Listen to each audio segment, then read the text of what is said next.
What's up, everyone? All my favorite people out there. We're gonna look at if Bitcoin is too expensive right now. So, the price of Bitcoin as of today is about 94,487 or 480. So, uh, but let's see if the price of Bitcoin, if Bitcoin is too expensive or not. But the only way we can evaluate that is by look at a few metrics. So, by the way, before I start this, I want to say that Bitcoin price is basically what you get at any time you go to the market. You get the Bitcoin, whatever the price is, that's the price, right? For me, Bitcoin is infinitely valuable because there's a limit. There's a maximum amount that can ever be created. So nothing else is more valuable than Bitcoin because it's absolute scarcity. The only thing that's more valuable is what you need right now. You need food, water, shelter, and all those things. Those are basic. You could argue that those are more important when you really need them. So it would make sense to sell the Bitcoin and not buy Bitcoin to have those things. But um, over the long term, right, compared to cash, Bitcoin is the only thing that will hold its value long term. Now we're gonna see people selling Bitcoin. So over here, this chart is SOPR.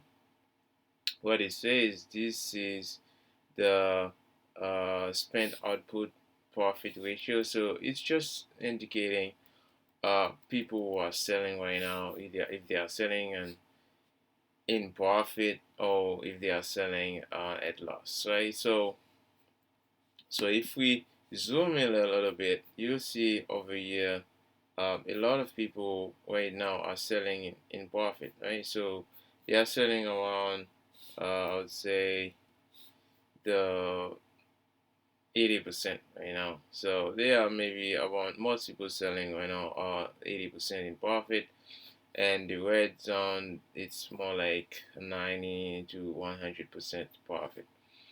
So when we were in the bottom 58k, people was selling quite a bit of a loss, or maybe about 50 so they would probably be selling at exact price, or maybe 50%.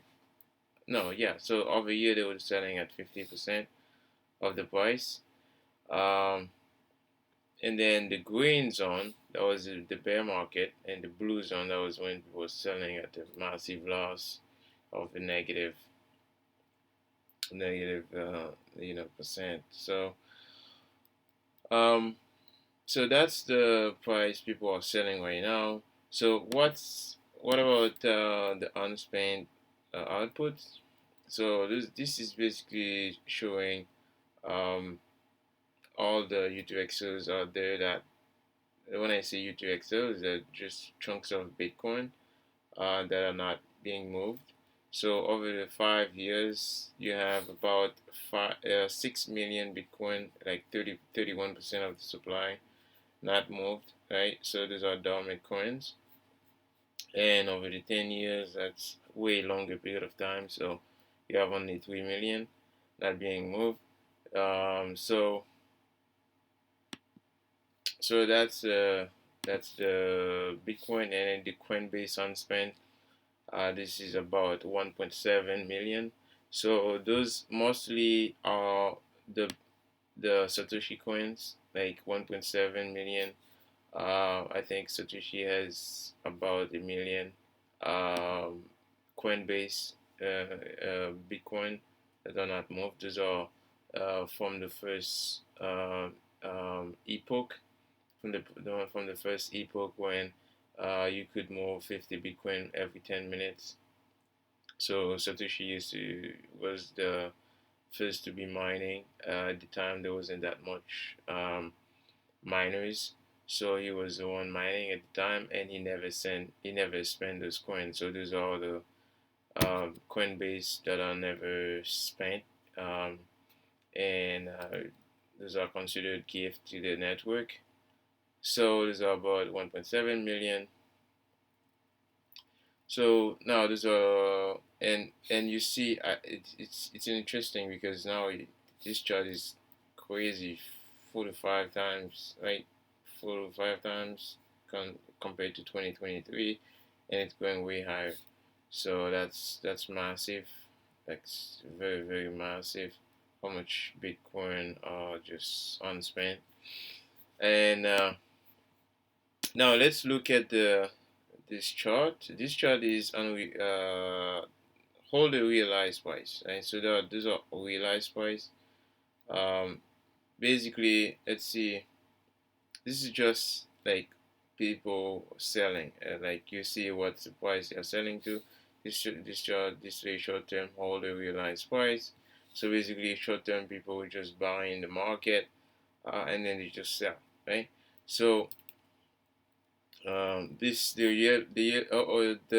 yellow line is the Bitcoin price, and then the green line is realized price.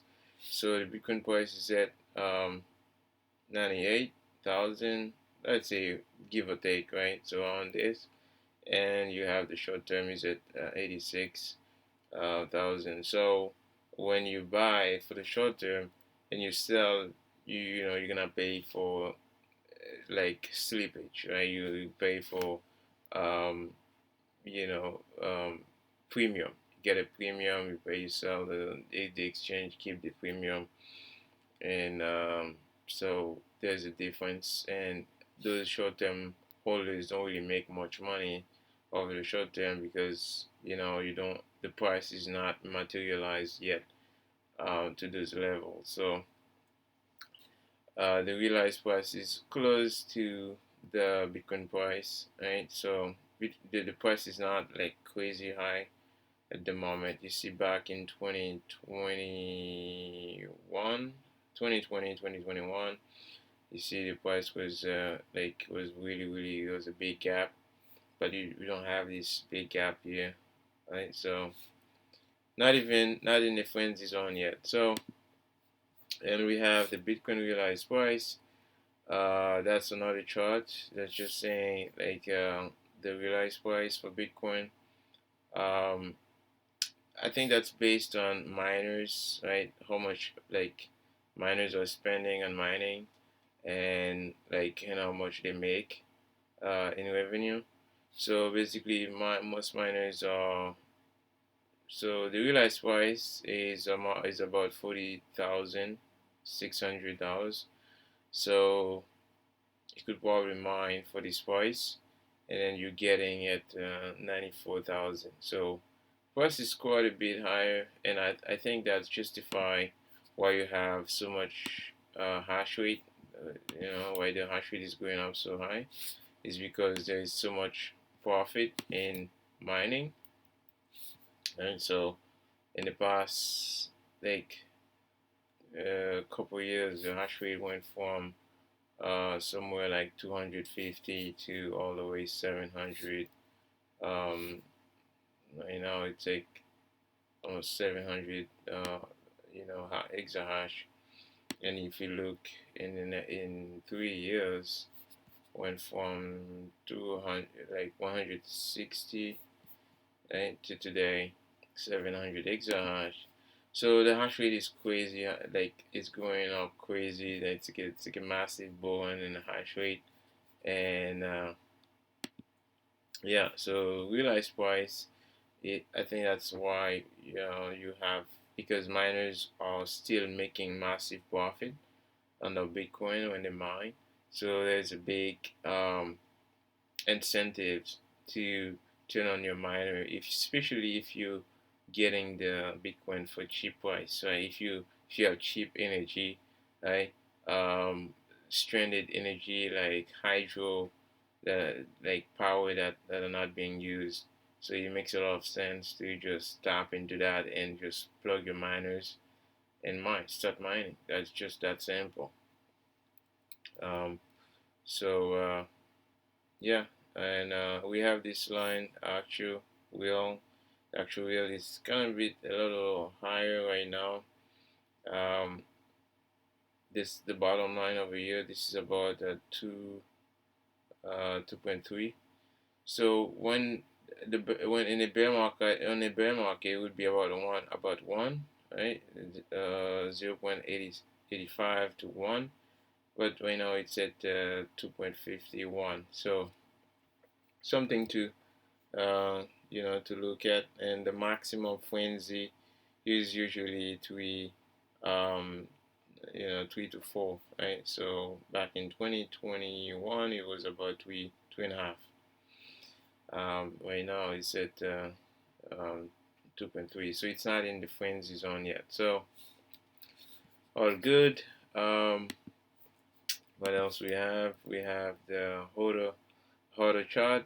So these are the people holders, right? People who are holding and selling. So obviously in a bear market, that's when you see the HODL wave just rise up pretty quick because the price is cheaper. Most people see the opportunity to buy in those levels, right? So massive HODL wave, and then we had all this HODL time to accumulate the bear market. So it's funny, if you bought Bitcoin back in 2022 at the bottom of the market in October, you would be get I'd say no, somewhere in November. If you bought in November, you would be at 5 to 6 times in profit, right? 5x profit. Um, that's not too shabby. So I think I have the chart here. So if you look from the bottom here and you go all the way right now, right? So that would be about a 500% uh, profit. So you would be making 7 and 9,000 on each Bitcoin you bought back in 16,000. So that's not too bad. Um, plug my laptop over here. So this is the price, and it's still cheap in my opinion, right? So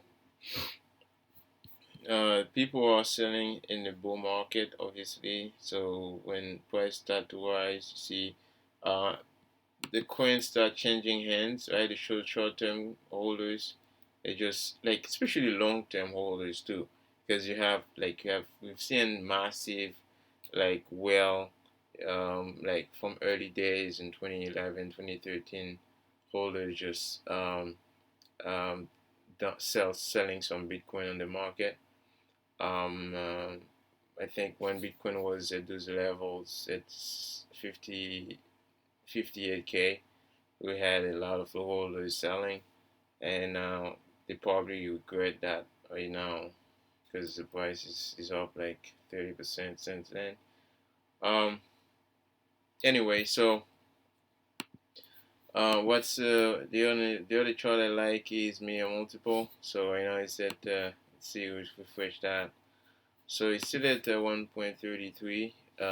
It's still not far off from the average, right? So the average is 1.31, right? So we are at 1.33. So we're not anything crazy yet. So but we're not at the bottom of the line neither. So next is the stock to flow. The stock to flow is still in the uptrend.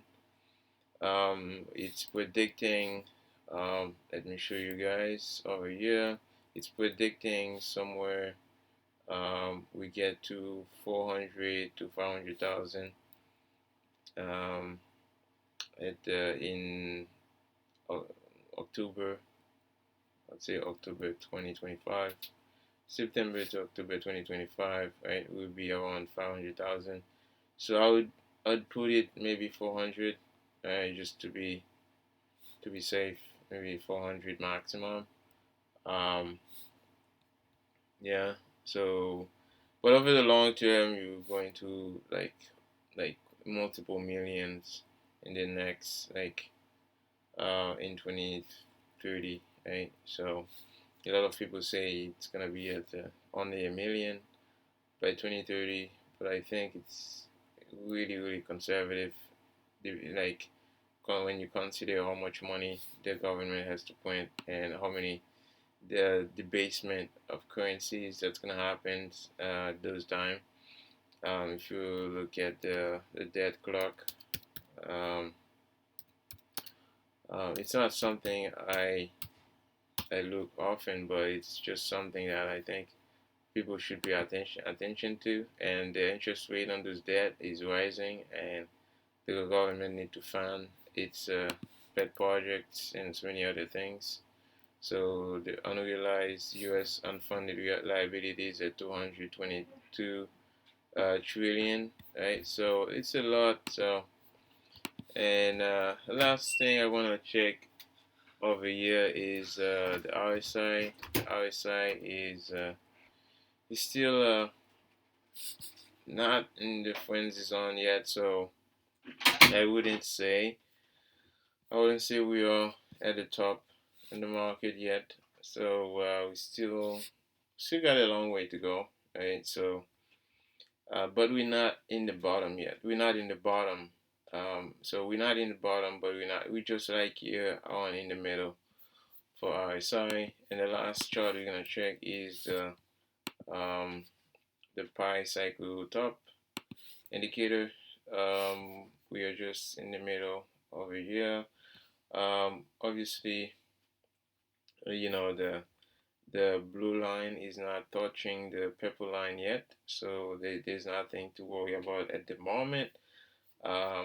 But if in any case we had to move to like levels of 200, 400,000, you would definitely cross the purple line, and you definitely have to start to you know look at your position and maybe just I'm not gonna say what to do, but maybe probably calculate your position, because after this period, often we go to a massive bear market.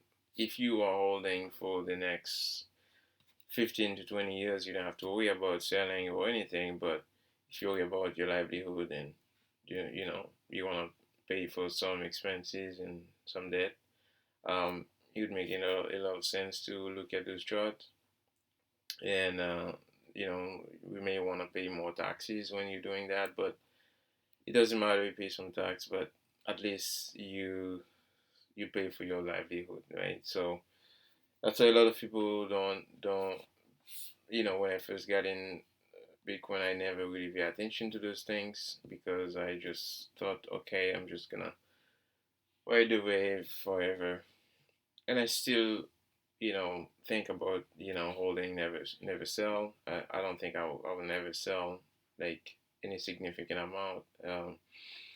But it's just that for the people who want to, you want to keep watching those videos, and keep keep yourself updated.